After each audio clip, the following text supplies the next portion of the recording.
अगर आप भी चाहते हैं बिट्टू मलंगिया इंटरटेनमेंट का ऑडियो वीडियो सबसे पहले आप तक पहुंचे, तो लाल बटन को दबाकर चैनल को सब्सक्राइब करें और बेल आइकन दबाना ना भूलें।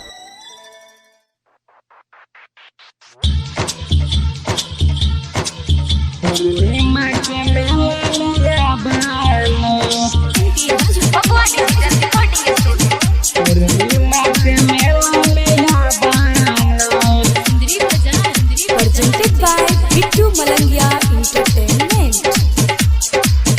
सुन सखी के संगे अपना पूर्णिमा के मेला में याबाना।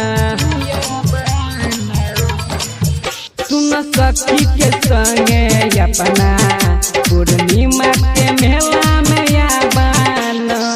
करब भेट रानी मोहल्ला में, करब भेट रानी मोहल्ला में, हमारा पिपरा घाट में बताबन। सुन सखी के संगे अपना पूर्णिमा के मेला में याबाना। Presented by Bittu Malangiya entertainment. सुन सखी के संगे अपना पूर्णिमा के मेला में याबाना। करब भेट रानी मोहल्ला में, करब भेट रानी मोहल्ला में, हमारा पिपरा घाट में बताबन। सुन सखी के संगे अपना पूर्णिमा के मेला में याबाना।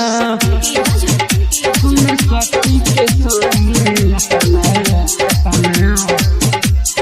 Presented by Bittu Malangiya entertainment. कर पलानी रानी पाका हो, लेके आई चार चाका हो, हाथ में हाथ धके तोके घुमाइब, मेला में होई जब धाका हो। कर पलानी रानी पाका हो, लेके आई चार चाका हो, हाथ में हाथ धके तोके घुमाइब, मेला में होई जब धाका हो।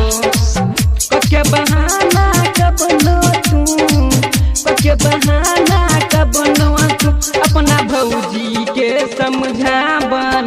ये सुन सखी के संगे अपना पूर्णिमा के मेला में याबाना। Presented by Bittu Malangiya entertainment.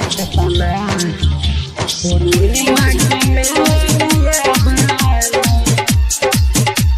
पूर्णिमा के मेला में याबाना।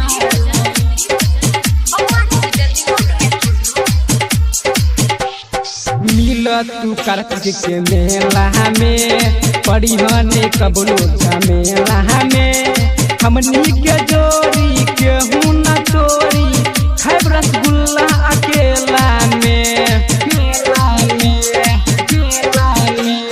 मिल तू कार्तिक के मेला में, परिहने कबलो झमेला में, हमनी के जोड़ी के हुन तोरी, खाइब जिलेबी अकेला में।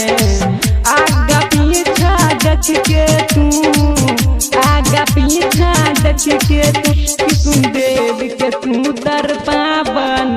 सुन सखी के संगे अपना पूर्णिमा के मेला में याबाना। ये सुन सखी के संगे अपना पूर्णिमा के मेला में याबाना। ये सुन सखी के संगे अपना पूर्णिमा के मेला में याबाना। करब भेट रानी मोहल्ला में, करब भेट रानी मोहल्ला में, हमारा पिपरा घाट में बताबन। ये सुन सखी के संगे अपना पूर्णिमा के मेला